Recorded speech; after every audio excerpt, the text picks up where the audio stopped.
Voilà, alors Jonathan, toi, tu es rentré dans les crypto-monnaies en 2016, hein, si je ne me trompe pas. Oui. Et tu as créé donc la société Fructify. Exactement. Pour fructifier les crypto-monnaies, je suppose. C'est ça. Et donc tu es sur YouTube, Fructify, avec 64 000 abonnés. Oui. Une belle réussite. Et tu vas nous parler de tes passions, de toutes les opportunités ordinales, ces inscriptions diverses dans les NFT et autres. Voilà. C'est ça. Voilà. Bonne chance, Jonathan. Applaudissements, merci. Merci bien. Donc, bonjour. Alors, on va parler aujourd'hui d'un sujet, vous allez voir, très intéressant, qui m'excite beaucoup. C'est comment saisir l'opportunité des NFT, entre guillemets, et des tokens sur Bitcoin. Alors, tout le monde connaît la blockchain Ethereum, sur laquelle il y a les plus gros stablecoins, les plus grosses plateformes de finances décentralisées, les plus gros NFT, les plus grosses Layer 2, etc. Mais, jusqu'à maintenant, il n'y avait pas vraiment un écosystème sur la blockchain Ethereum, sur la blockchain Bitcoin. Il y avait du Bitcoin qui pouvait circuler principalement, et c'est tout. Mais ça s'est révolu, puisque depuis le 20 janvier 2023, Keiser Odarmor, un ancien développeur Bitcoin Core, a lancé le protocole Ordinals. Donc ce protocole permet d'inscrire de la donnée de manière immuable et permanente sur la blockchain Bitcoin. Donc on peut inscrire par exemple des images, du texte ou des vidéos. Alors comme vous le savez, chaque Bitcoin est divisible en 100 millions d'unités qu'on appelle des Satoshi. Bravo. Et en fait, jusqu'à maintenant, ils n'étaient pas identifiables les uns des autres. Donc ils étaient fongibles. Un Satoshi valait un autre Satoshi. Donc avec Ordinals Theory, chaque Satoshi est numéroté. Et ça permet en fait de les distinguer les uns des autres. Donc en fait, chaque Satoshi devienne unique et non fongible. Et ça nous permet quoi? J'ai reculé. Oui. Ça nous permet de créer des tokens non fongibles sur Bitcoin, qu'on appelle des inscriptions, on peut dire pour faire simple les NFT sur Bitcoin, et des tokens fongibles sur Bitcoin, qu'on appelle des BRC20 par exemple. Donc on va voir ces deux points dans un premier temps. Les inscriptions. Alors, les inscriptions sur la blockchain Bitcoin sont l'équivalent des tokens non fongibles de la blockchain Ethereum. C'est pratique ce petit écran là. Sur ces Satoshi identifiables, on peut inscrire des images par exemple, et en fait, chaque inscription sera numérotée. Donc la première inscription sera numérotée 1, la deuxième 2, la troisième 3, et aujourd'hui c'est plus de 60 millions d'inscriptions réalisées sur la blockchain Bitcoin en un petit peu plus d'un an. Alors vous allez me dire, Jonathan, c'est quoi la différence entre les NFT sur la blockchain Bitcoin et les NFT sur la blockchain Ethereum?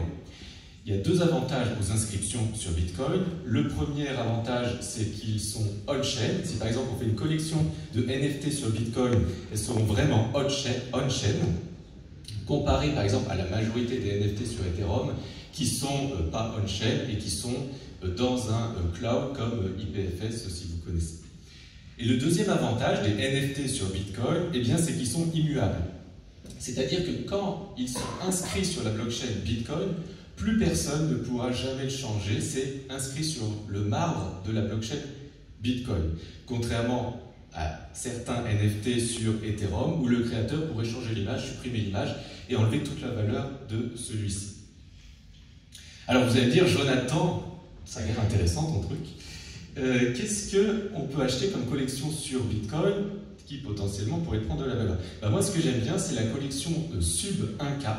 Donc, c'est acheter les premières 1000 inscriptions, donc de numéroter de 0 à 1000. Et donc, aujourd'hui, la plus basse, donc au floor price, eh bien, elle est à 0,777 bitcoins. Donc, c'est peut-être un petit peu cher, mais c'est pas grave, puisqu'on a Sub 10K, donc on achète les 10 000 premières inscriptions. Et ce qui est bien avec ça, c'est qu'elles deviennent de plus en plus rares. Parce que tous les jours, il y a des inscriptions qui sont créées. Aujourd'hui, c'est 60 millions, et puis après, il y aura 100 millions, des milliards, etc. Mais celles-là, elles auront toujours ce numéro. Donc ça deviendra, selon moi, des objets de collection qu'on peut acheter. D'ailleurs, ce n'est pas un conseil d'investissement, on peut perdre toute partie de son capital. C'est disponible sur ordinalswallet.com. Et donc là, vous voyez, le Subdica, il est à 0,08 Bitcoin. Et, si c'est toujours un petit peu trop cher, on a le Sub 100K. Donc le Sub 100K, on est à 149 $ au moment où je vous parle.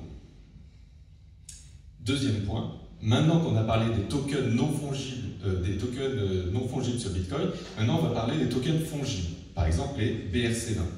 Vous connaissez sûrement le standard ERC20. Qui connaît d'ailleurs le standard ERC20 sur Ethereum? Bien. Eh bien, ça permet de créer des tokens non fongibles sur la blockchain Ethereum via des smart contracts. Et bien, désormais, on a la même chose, mais sur Bitcoin. Donc là, c'est pas Key0 d'Armor, mais c'est, il s'appelle Domodata, c'est son pseudonyme, qu'a lancé en mars 2023 ce standard qui s'appelle BRC20, qui permet de créer des tokens non fongibles sur Bitcoin. Donc voilà, et puis on crée ça grâce à des inscriptions texte ici, et ce n'est pas des inscriptions images comme pour une collection de NFT. Et désormais, c'est des centaines de tokens non fongibles qui ont été créés sur la blockchain Bitcoin. Et vous connaissez d'ailleurs, qui connaît le token Ordi? Pas mal. Qui est le premier token de la blockchain Bitcoin? Il est passé de 1 centime lors du mint à plus de 70 $ aujourd'hui, c'est à fois 7000. C'est quand même pas mal comme performance. Alors vous allez me dire, Jonathan, comment s'exposer au token BRC20 parce que ça a l'air intéressant ton truc? Eh bien, ce n'est pas un conseiller d'investissement, mais moi personnellement j'ai investi dans OrdiSwap, qui est le Uniswap de la blockchain Bitcoin pour ceux qui connaissent. Vous voyez, le market cap est tout petit, on est à moins de 100 millions de market cap, disponible sur gate.io. On est à un bon point d'achat au moment où j'ai fait cette impression écran. Pour moi, ça a l'air intéressant. Et du coup, désormais, un écosystème est en train de se créer sur la blockchain Bitcoin, avec des NFT sur Bitcoin, des Layer 2 sur Bitcoin avec des tokens, de la finance décentralisée, etc. Et là, vous le voyez, le potentiel? Est-ce que vous le voyez, le potentiel? Le market cap des tokens ERC20, c'est 460 milliards de dollars. Et le market cap des tokens BRC20, c'est 3 petits milliards de dollars. Donc, la marge est grande, surtout que Bitcoin, c'est la plus grosse blockchain au monde. Et il y a des leaders sur la blockchain Ethereum. Leaders Layer 2, DEX, MEM, NFT. Mais où sont les leaders de la blockchain Bitcoin pour l'instant? On ne les connaît pas vraiment. On peut les acheter actuellement, comme peut-être OrdiSwap que j'ai cité à l'instant. Donc il y a un potentiel d'acheter dès maintenant les leaders de demain sur Bitcoin. Il y a un problème par contre, c'est que les tokens BRC20 sont lents, chers et peu efficaces. Vous allez me dire, non mais Jonathan, tu nous présentes un truc qui est nul. Eh bien non, parce que j'ai mieux à vous présenter.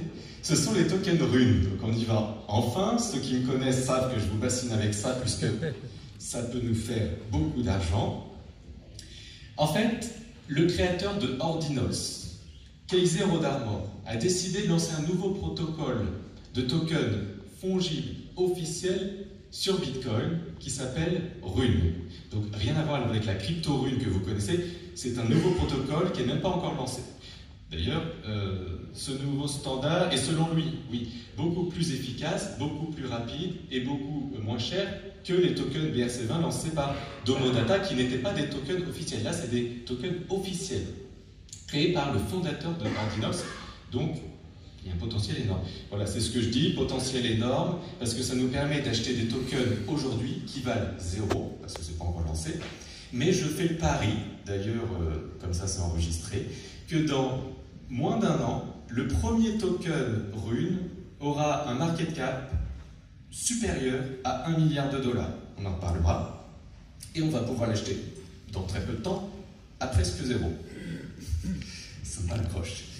Alors, ce protocole est tellement nouveau voilà, qu'il n'est pas encore sorti. Il sortira le jour du halving, donc probablement le 20 avril 2024. Et les 10 premiers tokens de ce protocole ont été hardcodés par Key0 d'Armor. Et pour les miner, parce qu'ils n'existent pas encore, mais on va pouvoir les miner, eh bien, il faut un nœud Bitcoin. Et ça, monsieur et madame tout le monde n'en ont pas. Donc, comment faire? bah, soit vous attendez qu'ils sont minés et vous les achetez sur le marché secondaire quelques jours après le halving, soit vous trouvez des sites qui nous permettent de miner facilement ces tokens runes. Ça n'existe pas pour l'instant, mais j'en parlerai sur mes réseaux, donc suivez-moi sur mes réseaux. Pour l'instant, j'ai pas l'info, enfin je suis les trucs, mais c'est pas encore sorti. Cependant, on peut s'exposer dès maintenant aux tokens runes, avant même que ça soit sorti, parce qu'il y a des projets qui, il me reste 12 secondes, il y a des projets qui ont lancé des tokens BRC20, mais qui seront convertibles en tokens runes quand ça sera possible. Vous pouvez acheter par exemple le token Cook sur le site Rune Alpha.